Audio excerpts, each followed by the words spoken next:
کیونکہ ہاتھ لگانے پہ تو وہ انگلی توڑنے کی دھمکی دے چکا ہے۔ ایزل نے جیسے ہی نظریں اٹھا کر دیکھا تو اسے لگا جیسے بسم تو وہ ہو جائے گی، کیونکہ اس کا میسج آغا فارس پڑھ چکے تھے اور ان کی آنکھوں سے معلوم ہو رہا تھا کہ اب اس کی خیر نہیں۔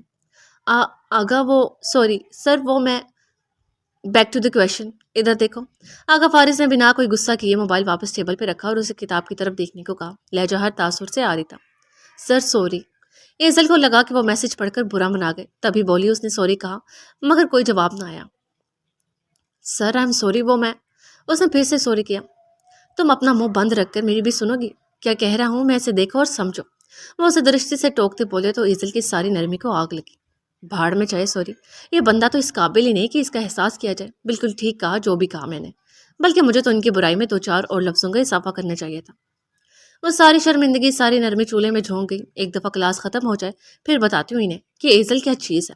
وہ اپنا ارادہ نہیں بھولی تھی۔ سمجھتے کیا ہیں یہ اپنے آپ کو؟ ٹیچر بن کر جو منہ میں آئے گا وہ بولیں اور جو جی میں آئے گا وہ کرنے کا سرٹیفکیٹ مل گیا ہے کیا انہیں؟ بات بات پہ میری انسلٹ کر کے رکھ دیتے ہیں، کوئی ویلیو ہی نہیں میری۔ مگر آج تو میں انہیں اچھی طرح بتاؤں گی۔ آ تو جائیں ذرا۔ ایزل نائٹ گاؤن پہنے دھڑم سے بیڈ پہ بیٹھتی بڑبڑائی، جبکہ آغا فارس واش روم میں تھے۔ تھوڑی ہی دیر بعد وہ نکل آئے۔ اب وہ کھلی سی وائٹ ٹی شرٹ اور نیلے ٹراؤزر میں ملبوس ہے۔ آج ان کا آفس کا کام لے کے بیٹھنے کا موڈ نہ تھا بلکہ سونے کا موڈ تھا۔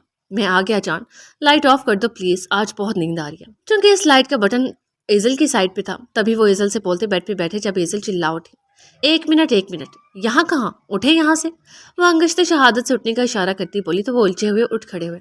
اٹھ گیا ہوں مگر تم مجھے اٹھنے کا ریزن بھی تو بتاؤ۔ اس کے یوں اچانک سے انہیں بیڈ سے اٹھ جانے کا بولنے پہ وہ کچھ سمجھ نہ پائے۔ وجہ یہ ہے کہ آپ آج یہاں نہیں بلکہ وہاں سوئیں گے۔ اس نے صوفے کی طرف اشارہ کیا۔ وہاں؟ مگر کیوں؟ انہوں نے ایک نظر صوفے کی طرف دیکھ کر واپس ایزل پہ ڈالتے ہوئے پوچھا۔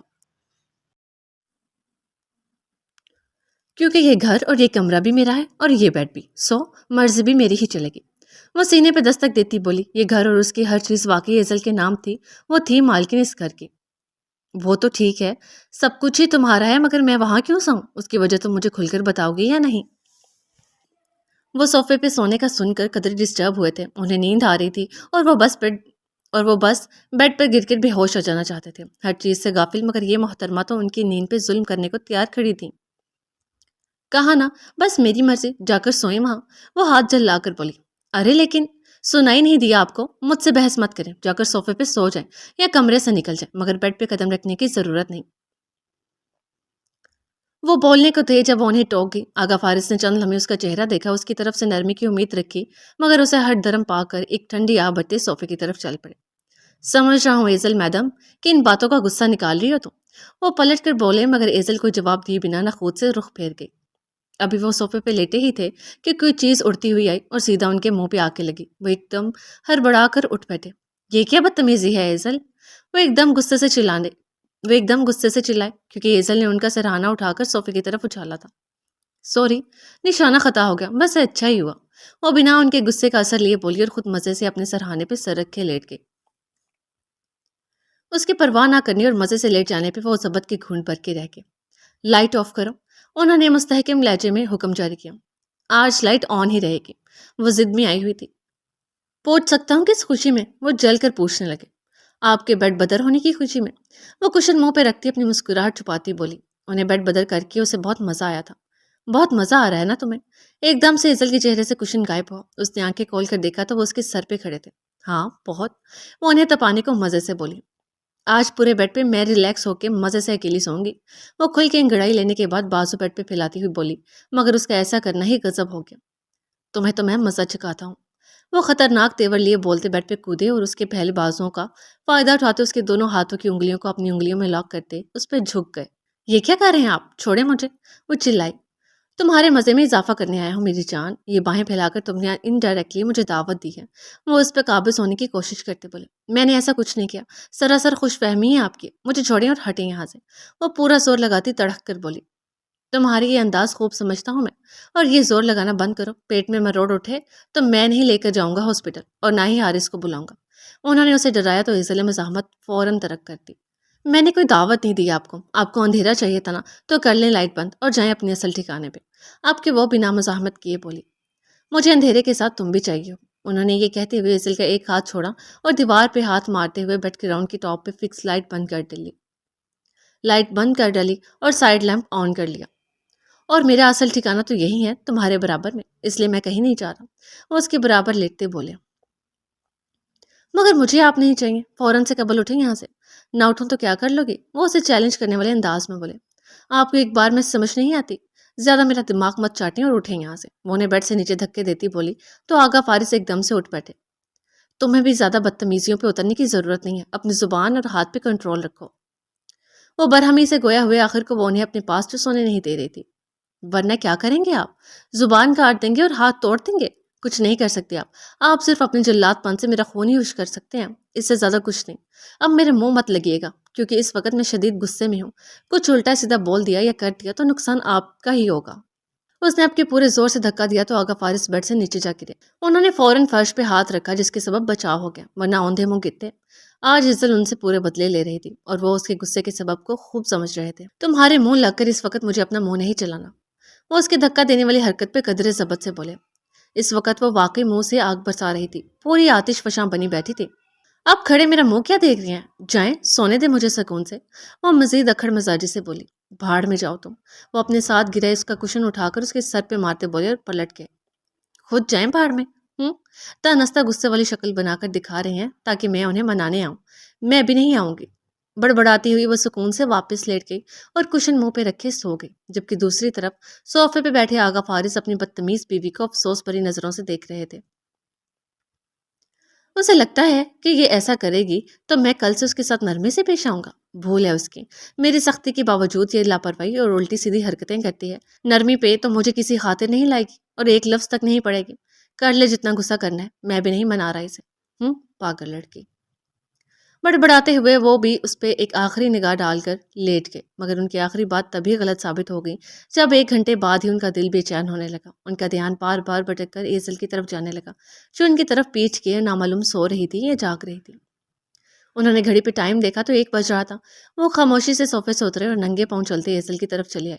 ایک ٹانگ بیڈ پہ ٹکائی جبکہ دوسری بیڈ سے نیچے لٹکائے آگے کو ہو کر اس کے چہرے سے کشن ہٹا کر دیکھا تو وہ آنکھیں مودے ہوئے تھی، شاید سو رہی تھی۔ اس کی آنکھیں بند ہونے اور کب سے ایک ہی طرف کروٹ لیے رکھنے سے انہوں نے تو یوں ہی اندازہ لگایا کہ وہ سو رہی ہے۔ میری نیندیں حرام کر کے خود کیسے مزے سے سو رہی ہے، وہ جل کر بولے، مگر پھر مسکرا دیا۔ آگے ہو کر ماتھے سے اس کے بال دھیرے سے ہٹا کر ان پہ اپنے لب رکھ دیے تو ایزل کسمسائی۔ آئی ایم سوری میرا بچہ، کیا وہ یہ ہاتھ تھا؟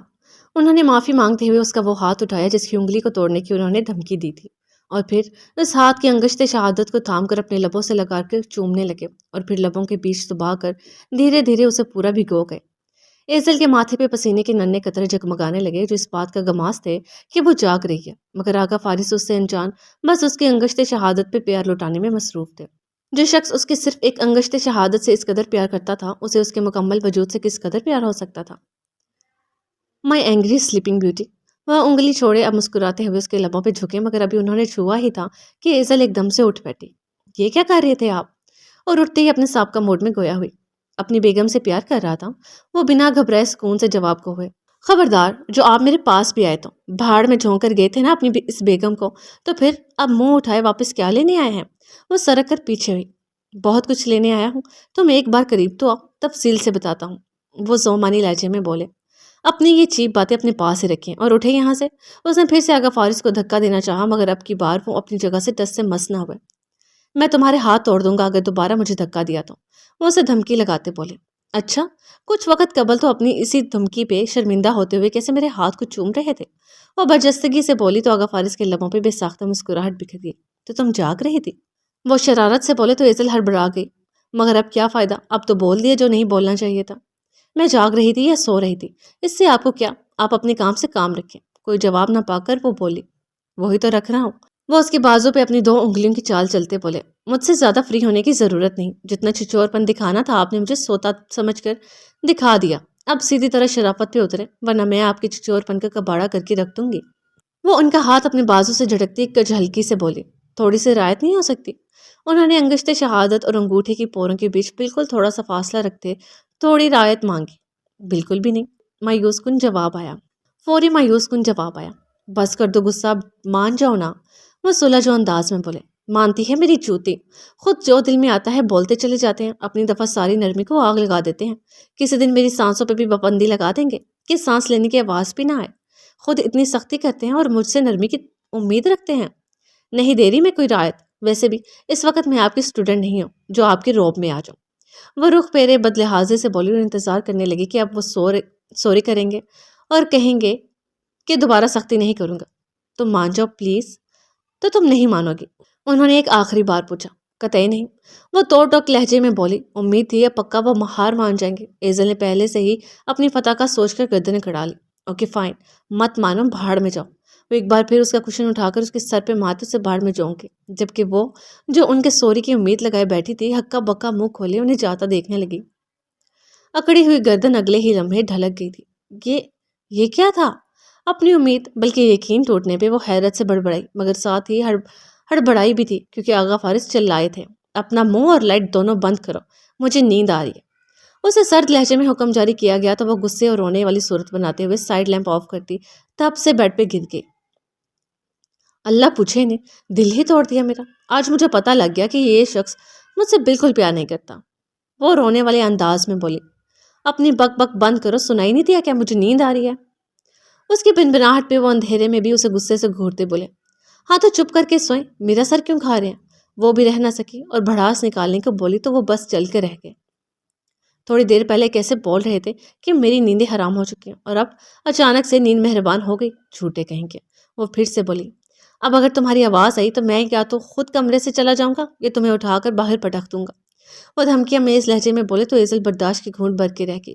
خود کو اٹھا کر پٹکیں باہر اگر اتنی ہی تکلیف ہو رہی ہے میرے بولنے کی۔ اس بار وہ ڈر کر صرف دل ہی دل میں بولی تھی۔ ارحم آج نہیں آیا تھا اور سوزین اس کا انتظار کرتی کرتی اب بیڈ پہ لیٹ چکی تھی۔ وہ 1-2 دن کے لیے گیا تھا اور آج اسے 1 دن اور دوسری رات تھی۔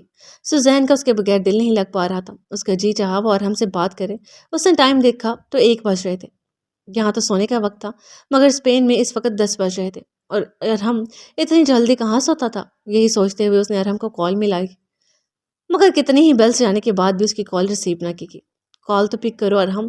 سوزین کی اداسی اور بے چینی مزید بڑھ گئی۔ کہاں بزی ہو تم ارحم؟ وہ آزردگی سے بولتی موبائل پرے ڈال کے۔ 2 بج رہے تھے اور نیند اس کی آنکھوں سے دور تھی۔ وہ اٹھی اور حالہ کے کمرے میں چلی۔ اب وہ اس کمرے میں بہت کم آتی تھی۔ دل کو سنبھالنے کی کوشش جاری تھی۔ کمرہ بالکل ویسا ہی تھا جیسا حالہ چھوڑ کے گئی تھی۔ آکانشا کچن میں برتن رکھے لائٹ آف کرتی اپنے کمرے کی طرف جانے کو تھی جہاں انو اور ارحم تھا، مگر تبھی اس کی نظر لاؤنج میں پڑے ارحم کے موبائل پہ پڑی۔ ٹیبل پہ پڑا اس کا موبائل چلا رہا تھا۔ وہ جلدی سے ٹیبل تک آئی اور موبائل اٹھا کر دیکھا تو اوپر نور جان لکھا ہوا تھا۔ آکانشا کا دل جل کر راکھ ہوا۔ تم یہاں تو کم از کم اسے سکون لینے تو۔ مہینوں بعد وہ ہمارے پاس آتا ہے تب بھی تم فون کر کر کے اسے اپنے ساتھ مصروف کیے رکھتی ہو۔ ہمارا بھی ارحم پہ حق ہے اور تم سے کہیں زیادہ ہے سوزین میڈم۔ ہمارے وقت میں تمہیں خلل ہرگز نہیں ڈالنے دوں گی۔ تنفر سے کہتے ہوئے اس نے ارحم کے موبائل کا کال والیوم آف کر دیا کیونکہ اگر کال کٹ کرتی تو ارحم کو شک پڑ جاتا۔ ارحم اندر انو کو سٹوری سنا رہا تھا۔ دونوں ہنسی مذاق کرتے ہوئے بہت خوش دکھائی دے رہے تھے اور آکانشا ان لمحات کو سوزین کی کال کی نظر نہیں ہونے دینا چاہتی تھی۔ اس نے ارحم کا موبائل واپس میز پہ رکھا مگر روندھے منہ تاکہ سکرین کے روشن ہونے کا بھی علم نہ ہو، اور کمرے میں چلے آئی۔ 1.5 گھنٹہ مزید ارحم ان کے پاس بیٹھا۔ 10:30 بجے تک انو بھی سو گیا اور 11:30 بجے تک وہ آکانشا سے باتیں کرتا رہا اور پھر اٹھ کر اپنے کمرے میں چلا آیا۔ نائٹ ڈریس میں اسی ہو کر وہ سونے لگا تو کچھ کمی سی محسوس ہوئی۔ اس نے غور کیا تو اس کا موبائل اس کے پاس نہیں تھا۔ وہ اٹھا اور تلاش کیا مگر کمرے میں کہیں نہیں تھا۔ شاید میں آکانشا کے روم میں بھول آیا۔ خود سے بولتا ہوا وہ کمرے سے نکلا مگر غیر ارادی طور پر نظر لاؤنج میں ڈالی تو موبائل میز پہ پڑا نظر آیا۔ جب اس نے چیک کیا تو سوزین کی 2-3 مس کالز تھیں۔ لگتا ہے میری جان مجھے مس کر رہی ہے۔ وہ مسکرایا اور اسے کال بیک کرتا واپس کمرے میں چلایا مگر اب اس کی جانب سے جواب موصول نہیں ہو رہا تھا۔ اب یہ خود کہاں مصروف ہو گئی؟ وہ بیڈ پہ بیٹھا اور بڑبڑایا مگر تبھی ٹائم دیکھا تو 11:30 ہو رہے تھے، یعنی پاکستان میں اس وقت 2:30 بج رہے تھے۔ 1.5 گھنٹے پہلے کی کالز آئی ہیں، اب تک تو سو چکی ہوگی۔ خیر صبح کر لوں گا بات، ابھی گڈ نائٹ بول دیتا ہوں۔ وہ ٹانگے بیڈ پہ سیدھے کیے بیٹھ گیا۔ Good night sweetheart. اور ہم نے اسے میسج پہ گڈ نائٹ بولا اور ساتھ ہی کس والا ایموجی بھیج کر موبائل پرے ڈالے خود بھی سونے کے لیے سائڈ لیمپ آف کرتا مزید سیدھا ہو کر لیٹ گیا۔ کمرے میں قدم رکھتے ہی اسے گمان گزرا جیسے حالہ ابھی کہیں سے بھاگتی ہوئی آئے گی اور اس کی ٹانگوں سے لپٹ جائے گی، مگر یہ گمان محض گمان ہی رہا، کاش کہ یہ کبھی حقیقت بنتا۔ وہ تھکے تھکے قدم اٹھاتی حالہ کی بستر پہ آ بیٹھی اور اس کے بڑے سے گلابی ٹیڈی بیئر کو گود میں رکھے دیکھنے لگی۔ حالہ روز اسے اپنے سینے سے لگا کر سوتی تھی، جب وہ یہاں سے گئی تو اپنا یہ ٹیڈی بیئر چھوڑ گئی تھی۔ آپ کو کیا معلوم تھا حالہ کہ آپ اب وہاں سے واپس نہیں آؤ گی، ورنہ آپ اپنا ٹیڈی ورنہ آپ اپنا یہ ٹیڈی بیئر ساتھ ضرور لے جاتی، بلکہ آپ کو اگر معلوم ہوتا تو آپ کبھی جاتی ہی نہ۔ وہ اس کے ٹیڈی کے سر کو سہلاتی بولی، یوں جیسے حالہ کے بالوں کو سہلا رہی ہو۔ آپ کی جانے کے بعد آپ کی ماما بہت اداس ہے حالہ۔ اگر خدا اس وقت میری محرومی ختم کر دے، یعنی میرے آگے چناؤ رکھا جائے کہ مجھے ماں بننے کی خوشی چاہیے یا اپنی حالہ، تو میں آپ کو چنوں گی۔ میں اپنی اس محرومی کو قبول کر کے آپ کو واپس مانگوں گی حالہ۔ مجھے اولاد کی صورت میں صرف آپ چاہیے ہو۔ پلیز واپس آ جاؤ اپنی ماما کے پاس۔ وہ اتنی بڑی بات اتنے حوصلے کے ساتھ بولتی ٹیڈی کو سینے سے لگائے روتی چلی گئی، اور پھر روتے روتے وہیں لیٹتی اسے سینے سے لگائی یوں سو گئی جیسے اس کی باہوں میں ٹیڈی نہیں بلکہ اس کی حالہ ہو۔ دوسرے کمرے میں پڑا اس کا موبائل بجتا گیا اور ہم اسے کال بیک کر رہا تھا، مگر وہ حالہ کے کمرے میں سو رہی تھی۔ ایزل کب سے بے چین سے دائیں بائیں کروٹ بدل رہی تھی، نیند آنکھوں میں آنے کا نام ہی نہیں لے رہی تھی۔ دھیان بھٹک بھٹک کر صوفے کی طرف جا رہا تھا، جہاں نامعلوم وہ جاگ رہے تھے یا سو رہے تھے۔ اندھیرے کے سبب اسے کچھ بھی نظر نہیں آ رہا تھا۔ اس نے سائڈ ٹیبل سے اپنے موبائل کی اسکرین آن کر کے دیکھا تو 2:30 بج رہے تھے۔ 1.5 گھنٹہ ہو گیا تھا اگر فارس کو اس کی طرف سے نا امیدی ملے، اور 1.5 ہی گھنٹہ ہو گیا تھا انہیں ایزل کو بھاڑ میں جھونک کر گئے۔ وہ سو نہیں پا رہی تھی، سکون نہیں پا رہی تھی، نیند و چین دونوں فرار تھے۔ وہ بیزار ہوتی اٹھ بیٹھی۔ یہ سو گئی کیا؟ پچھلے 1.5 گھنٹے سے بس دھیان ناراض شوہر کی طرف ہی اٹکا تھا۔ اٹھ کر دیکھوں کیا؟ وہ انگلیاں مسلتی سوچنے لگی۔ اب اتنا بھی کیا خفا ہونا کہ دوبارہ پلٹ کر آئے ہی نہیں۔ اس بار آتے تو میں مان ہی جاتی۔ اسے کہیں نہ کہیں ان کے دوبارہ آنے کا انتظار تھا، مگر وہ نہ آئے۔ اسے انتظار میں جاگتی وہ اتنا وقت کر گئی۔ ہر کوئی اپنے بستروں میں دبکا سو رہا تھا، مگر شاید صرف ایک وہی تھی جو اپنے روٹھے ہوئے شوہر کی خاطر جاگ رہی تھی۔ اس نے ہاتھ بڑھا کر سائڈ لیمپ آن کیا تو کمرے میں نیم سنہری روشنی جگمگا اٹھی۔ اسی روشنی میں پہلی ہی نظر اس کے صوفے پہ ٹکے شخص پہ جا ٹھہری جو آنکھوں پہ بازو رکھے لیٹا تھا۔ نہیں جانتی تھی نیند میں تھا یا ہوش میں، مگر وہ کمفرٹر اتارے بیڈ سے پاؤں اتارتی ٹھنڈے فرش میں ننگے پاؤں چلتی ان کے سرہانے آ کھڑی ہوئی۔ اس شخص کو ناراض کر کے وہ کہاں چین سے سو سکتی تھی؟ سکون کی نیند تو انہیں منا کر ہی آنی تھی۔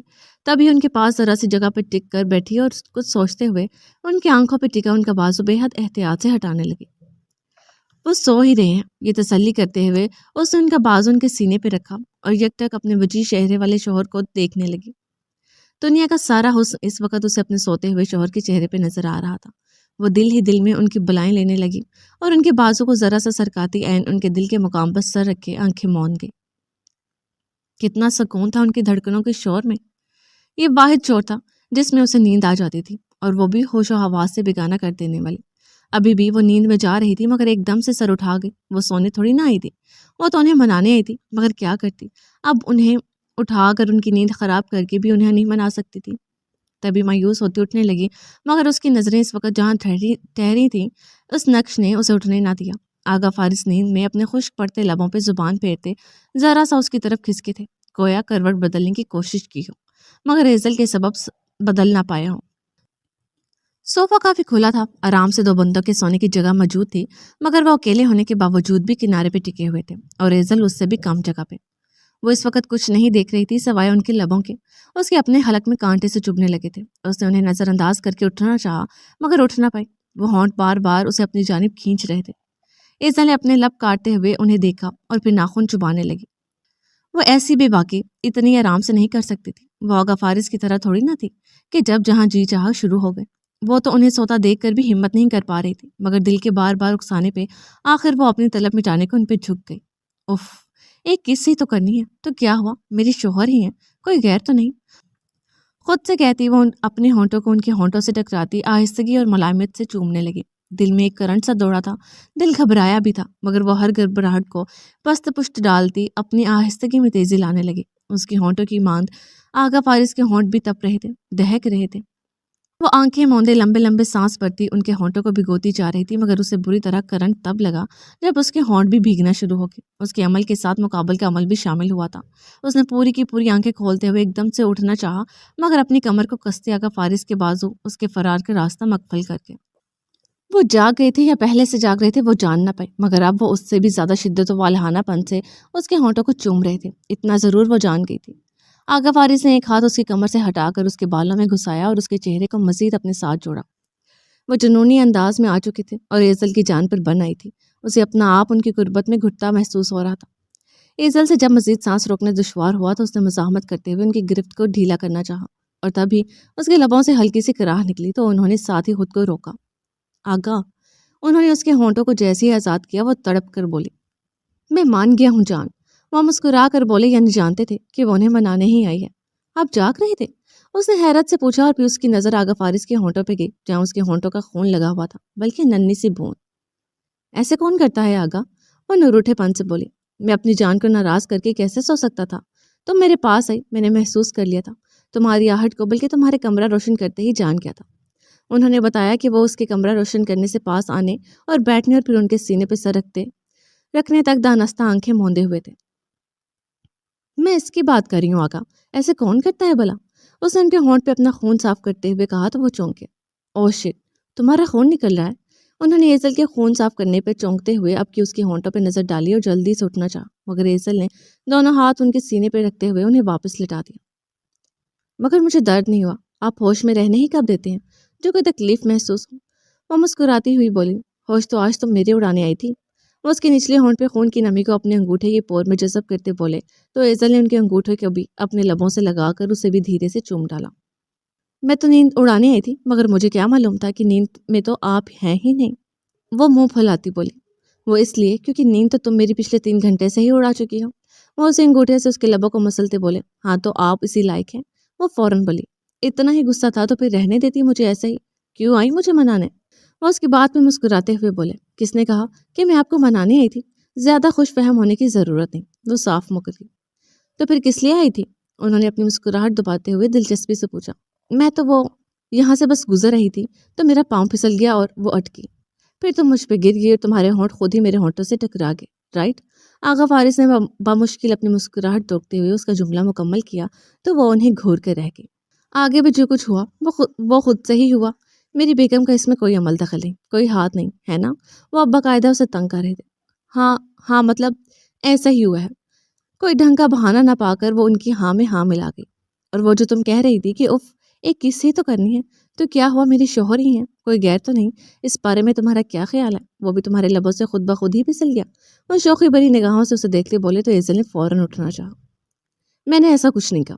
وہ ذرا سا اٹھی ہی تھی کہ انہوں نے اسے واپس کھینچ کر خود پہ گرا لیا، مگر آہستگی سے۔ مگر میں نے ایسا بالکل سنا ہے، نہ ایک لفظ، نہ زیادہ، نہ ایک لفظ کم، نہ ہی کوئی لفظ مختلف۔ تم نے ایگزیکٹ یہی کہا تھا۔ وہ اسے اقرار کروائے بغیر بخشنے نہیں والے تھے۔ اف کیا ہے، پھسل گئی ہوگی میرے لبوں سے یہ بات۔ اس نے ابھی بھی سارا ملبہ انجانے پن پہ ڈال دیا۔ آج تمہارے لب کچھ زیادہ ہی نہیں پھسل رہے، کبھی لفظوں پہ تو کبھی مجھ پہ۔ وہ گلا کھنگارتے معنی خیزی سے بولے، میں آپ کے پاس سے فضول باتیں سننے نہیں آئی تھی۔ وہ چڑھ کر بولی، مگر ابھی تو تم نے کہا کہ تم یہاں سے گزر رہی تھی اور اب تم کہہ رہی ہو کہ تم میرے پاس آئی تھی۔ یہ ہر 2 منٹ بعد تمہارا بیان کیوں تبدیل ہو رہا ہے؟ وہ اسے اسی کے لفظوں میں پھنسا رہے تھے۔ اوف کیا ہے آگا، اب بس بھی کرتے۔ وہ جھنجھلائی ہوئی تھی۔ تم بھی اب بس کر دو اور مان لو کہ تم مجھے منانے ہی آئی تھی۔ وہ گلوا کر ہی دم لینے والے تھے۔ اچھا ٹھیک ہے، مان لیا کہ آپ کو منانے ہی آئی تھی، لیکن اب اگر آپ نے مجھے تنگ کیا تو میں الٹا ناراض ہو کے چلی جاؤں گی۔ اس نے دھمکی لگائی کہ اب اسے چھیڑنا بند نہ کیا تو وہ روٹ جائے گی۔ تم ناراض تو ہو ذرا، میں تمہیں تمہارے طریقے سے بھی زیادہ اچھا طریقہ اپنا کر منا لوں گا۔ وہ ایک آنکھ بھی باقی سے دباتے بولے تو ایزل کو اپنے منانے کے طریقے پہ اب کی شرم آ گئی۔ ایزل کو منانا اتنا آسان نہیں ہے مسٹر۔ وہ شرم ایک سائڈ پہ رکھتی جتلا کر بولی، ایزل کو منانا واقعی اتنا آسان نہیں ہے۔ انہوں نے بھی اس کی بات سے اتفاق کیا، کیونکہ ایزل کی ناراضگی وہ تب سے دیکھتے آ رہے تھے جب سے اس نے اظہار محبت اور انہوں نے انکار کیا تھا۔ تب سے وہ بہت ضدی، بہت ہی ڈھیٹ ہو چکی تھی۔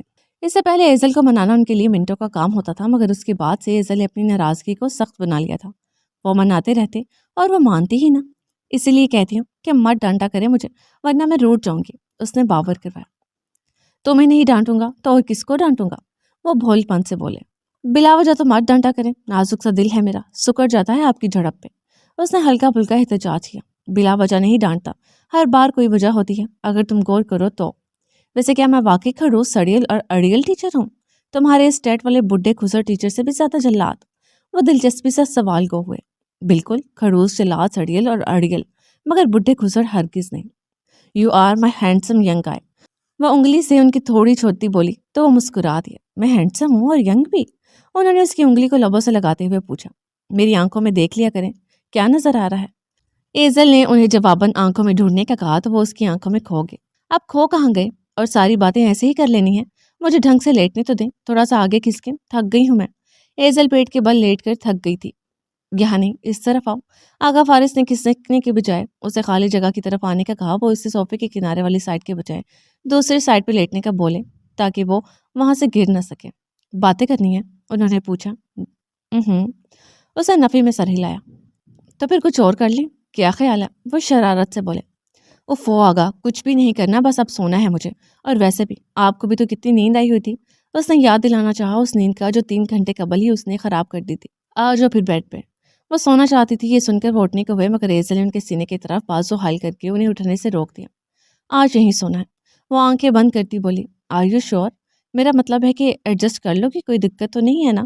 گو کہ یہ ڈبل پلیس صوفہ تھا، 2 لوگ آرام دہ ہو کر سو سکتے تھے، مگر ایزل کو چونکہ بیڈ پہ بھی گھوم گھوم کر سونے کی عادت تھی، تبھی انہوں نے پوچھا۔ میں سو رہی ہوں آغا، مجھے ڈسٹرب مت کریں۔ جواب ان لفظوں کی صورت میں آیا تو وہ سر جھٹک کر مسکرا دیا۔ سونے کی سوا آج کل اور کام ہی کیا ہے تمہیں؟ وہ اس کی جانب کروٹ لیتے اس کی کمر میں بازو حائل کیے بڑبڑائے۔ Don't talk please. ان کے سینے میں منہ دبکاتی وہ بولی۔ تو آپ کے آغا فارس نے بھی خاموشی اختیار کر لی۔ لیمپ آن تھا مگر ایزل کو خود سے الگ کر کے اٹھنے کا ان کا کوئی موڈ نہ تھا، تبھی اس مدھم سنہری روشنی کو قبول کرتے آنکھیں موند گئے۔ رات میں دیر سے سونے کے سبب ایزل کی صبح جلد آنکھ نہ کھل پائی اور نہ ہی آغا فارس نے اسے اٹھانے کی زحمت کی۔ اس کی نیند کا خیال کرتے ہوئے وہ خاموشی سے تیار ہوئے اور بنا ناشتہ کے آفس چلے گئے۔ ایزل جب جاگی تو انہیں نہ پا کر ان سے خفا ہو گئی اور فون کر کے ان سے خوب شکوہ کیا کہ مجھے اٹھایا کیوں نہیں۔ خاموشی سے چلے گئے، ناشتہ بھی نہیں کیا، کم از کم ناشتہ تو کر کے جاتے۔ جبکہ آغا فارس اس کے سبھی شکووں پہ ہنستے چلے گئے اور پھر اسے منانے میں پورا آدھا گھنٹہ صرف کیا۔ وہ آئندہ ایسا نہیں کریں گے، اسے بنا بتائے نہیں جائیں گے، ناشتہ لازمی کریں گے اور ابھی بھی آفس میں ہی کچھ کھا لیں گے، تب جا کر وہ مانے۔ وہ اسے منا کر فارغ ہوئے، ابھی آنکھیں موندے ریوالونگ سے ٹیک لگائے پرسکون ہونے کو تھے جب ٹیبل پہ پڑا فون بج اٹھا۔ یس، انہوں نے ریسیور اٹھا کر کانوں سے لگاتے ہوئے ایک لفظی یس بولا۔ سر، کوئی مس مایا افندی آپ سے ملنے آئی ہیں، کیا اندر بھیج دوں یا ایکسکیوز کر لوں؟ ریسیپشنسٹ کی آواز ریسیور سے گونجی۔ مایا؟ وہ زیر لب بڑبڑایا۔ مایا کا نام سنتے ہی ان کے آبرو تن آئے تھے۔ بھیج دو، مختصر لفظوں میں اسے آنے کی اجازت دیتے وہ ریسیور واپس پٹاکے۔ یہ یہاں کیوں آئی ہے؟ اب کیا مقصد ہے اس کا؟ چاہتی کیا ہے مجھ سے یہ عورت؟ وہ جھیپ بھر کر بیزار ہوئے تھے۔ کیا میں اندر آ سکتی ہوں؟ میرے نہ ہونے والے مسٹر رائٹ دروازے پہ بنا دستک دیے سیدھا دروازہ کھولتے دہلیز پہ کھڑی وہ بولی تو آغا فارس نے ناگوار نگاہوں سے اس کی نظریں اٹھا کر دیکھا۔ اپنے الفاظ کو اگر کنٹرول میں رکھ کر بات کرنی آئی ہو تو شور۔ وہ بنا کسی خوش ہلکی سے بولے۔ لگتا ہے میرا آنا اچھا نہیں لگا۔ وہ سہج سہج کر چلتی آغا فارس کی روبرو کرسی پہ شان سے برجمان ہو گئی۔ میرے اچھا لگنے نہ لگنے کو چھوڑو اور سیدھی طرح بتاؤ کہ آئی کیوں ہو یہاں۔ وہ لہجے میں کرواہٹ لیے بولے۔ بتاتی ہوں، مگر کیا تمہارے آفس میں چائے پانی پوچھنے کا رواج نہیں؟ وہ پرسکون تھی۔ میں مہمان نوازی بھی انہی کے ساتھ نبھاتا ہوں جو اس کے قابل ہوں۔ وہ اسے اس کی اوقات میں رکھتے بولے۔ تم ایک اچھے میزبان بالکل نہیں ہو۔ وہ تعصب سے گویا ہوئے۔ جو لڑکی بھرے مجمع میں میری بیوی کی انسلٹ کرتی پھرے، سوشل میڈیا پہ میرے ذاتی معاملے کو تنقید اور ذلت کا نشانہ بناتی پھرے، اس لڑکی کو میں اپنے آفس میں بٹھا کر اس کی خاطر تواضع کروں، اسے چائے پانی پلاتا پھروں، اتنا بے غیرت سمجھ رکھا ہے مجھے؟ وہ ہلکی سی پھنکار لیے بولے۔ ہاں ہاں ہاں، او مائی گاڈ، اتنا غصہ؟ صرف ایک ٹویٹ ہی تو کروائی تھی۔ وہ ہنستی ہوئی بولی۔ کسی کے ذاتی معاملات کو پبلک کرنا تمہارے لیے محض معمولی سی بات ہے۔ شرم نام کی کوئی چیز تمہارے اندر ہے بھی یا نہیں؟ انہوں نے اسے شرم دلانا چاہیے۔ تمہیں کیا لگتا ہے؟ اس نے الٹا ان سے سوال پوچھا۔ You are a shameless girl. Agha Faris نے جواب دینے میں ذرا دیر نہ لگئی۔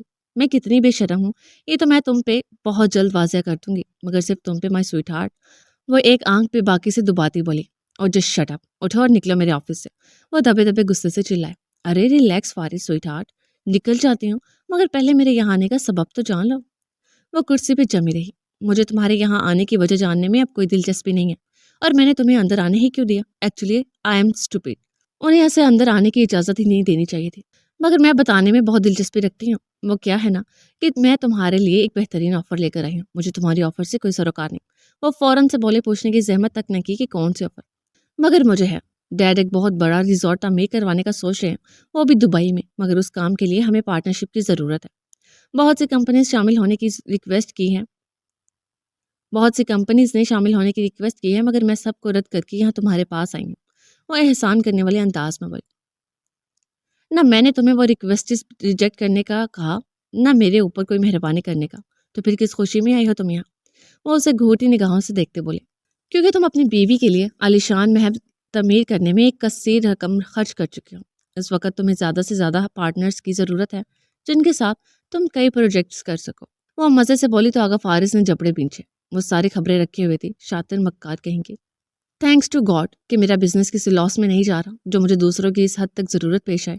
اس گھر کو کھڑا کرنے کے بعد بھی میرے پاس اتنا بینک بیلنس ہے اور لینڈز ہیں کہ میں اپنے بلبوتے پہ مزید ایسے محل کھڑے کر سکوں۔ مجھے تمہارے کسی بھی احسان کی قطعی ضرورت نہیں ہے۔ تم اپنی آفر لے کر یہاں سے جا سکتی ہو۔ وہ اسے ٹکا سا جواب اور انکار دیتے بولے، سوچ لو، یہ ایک بہت بڑا پروجیکٹ ہونے والا ہے، تمہارے لیے گولڈن اپرچونٹی ہے۔ اس نے انہیں سوچنے کا ایک موقع فراہم کرنا چاہیا۔ یہ ڈائمنڈ اپرچونٹی بھی ہوتی تو ابھی میری طرف سے صاف انکار تھا۔ مجھے تمہاری کمپنی کے ساتھ کسی قسم کا کوئی ناتا نہیں چھوڑنا۔ دو ٹوک جواب دیا گیا۔ آج تو انکار کر رہی ہو مگر ایک دن آئے گا فارس جب تم ڈائمنڈ گولڈن تو کیا میں سلور اپرچونٹی کے لیے میری کمپنی کے ساتھ معاہدہ طے کرو گے۔ اس روز تو میں تمہارے الفاظ یاد دلاؤں گی۔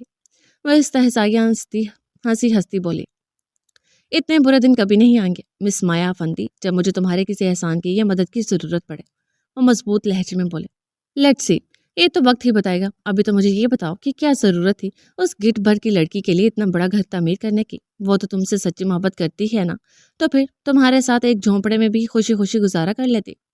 وہ دل جلانے والی مسکراہٹ ان کی طرف اچھالتی بولی، پہلی بات تو یہ کہ وہ لڑکی میری بیوی ہے، اس لیے اپنے الفاظ درست کر لو، اور دوسری بات کہ ہاں وہ مجھ سے سچی محبت کرتی ہے اور میرے ساتھ ایک جھونپڑے میں بھی خوشی خوشی گزارا کر سکتی ہے۔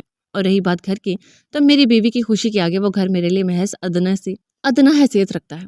وہ گھر تو کیا مجھ سے جزیرے کی فرمائش بھی کرے اور میں اس کی استطاعت رکھتا ہوا تو اس کے لیے وہ بھی خرید لوں گا۔